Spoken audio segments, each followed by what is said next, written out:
All right, hello wine drinking people. Today is Saturday, the 13th of October, and it has already been an incredible month.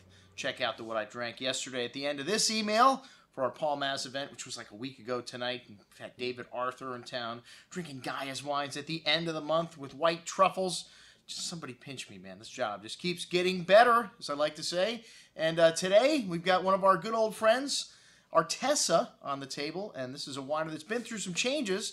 According to new people from Spain, came over here in the early 90s. This was one of the most talked about new facilities to open up. New Napa. You know what? Sparkling wine, not really easy to sell. For some reason, even the largest sparkling wine producer in the world could not pull off this feat, as many people have come to California to set up shop and failed, including some French firms. But they turned this around quickly into one of the top Chardonnay, Pinot, and Cabernet Merlot producing wineries in 1997 when they hired Don von Staveren, the gentleman that was at Chateau Saint Jean for years. He made the 2006 Cinq Cépages, the wine that won the #1 wine of the year in the Wine Spectator. And, you know, they knew good things were about to happen at Artesa, a beautiful property in Carneros. They have a huge, I think, 350 acres of estate vineyards, but they do buy some fruit because this is a big brand. They make 27,000 cases of this Chardonnay, which, you know, it's not like Kendall Jackson, which is, you know, 3 million cases of one wine, but still, it's not a tiny production wine. But these wines always great values, and the elements, which this wine's going to go by the way of the dodo bird. Actually, well, it's not going to be called Artesa anymore. This is the last year they're going to brand Artesa with just Chardonnay and Pinot. And like so many of the old great wines made at this property, I've got a Premier Napa wine, which is a one-off, 5 cases. This was made by the great Don von Staveren. He's no longer there. Bookends, 2001, bought by the great Jimmy Mansbach at the Napa auction that happens in February, which is for the trade, and just Premier Napa is what it's called. Just an incredible wine, 2001. We have a few cases of this wine still remaining, drinking at its peak, but they are no longer going to be making Bordeaux varietals. This is the last vintage of Elements by Artesa, Cabernet, Napa, and Sonoma. It's got a little bit of Cabernet Franc Merlot, Syrah, and Petit Verdot in the blend.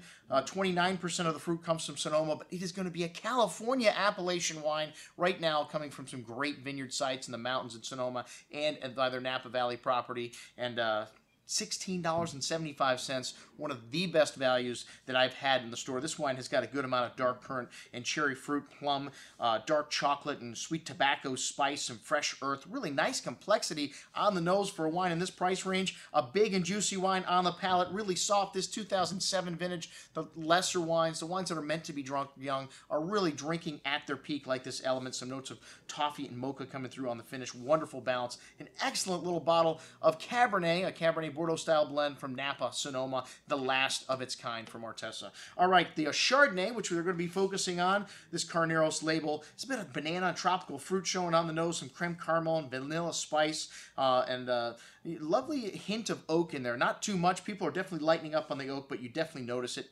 Not overbearing. A nice creamy texture on the palate. The kind of slightly oily. Has really good concentration here, and nice fruit, good length on the tongue, nice freshness. As I mentioned before, just the right touch of toasty oak. A really good little buy at like about the same price as this Elements on this offering. And then the Carneros Pinot Noir. Pinot Noir, you know, really becoming one of the more popular varietals, which I like to see that. Pinot Noir is one of my favorite varietals. This wine's got some lovely fresh black raspberry fruit, a good amount of floral notes coming through, and some exotic spice. A little bit of new French oak used. 70% of the fruit is estate fruit here. Good amount of that juicy fruit coming through on the palate. Black raspberry, exotic spices, and those pretty floral notes showing up on the finish. A very good bottle of Pinot Noir, just about $20. Check it out. Everything that's available from Artesa Winery on this offering, the last of the Elements, Napa Sonoma Cabernet Sauvignon blend. I'm your host, Andrew Lampasoni, signing off for the Wine Watch, saying remember, always drink the good stuff first.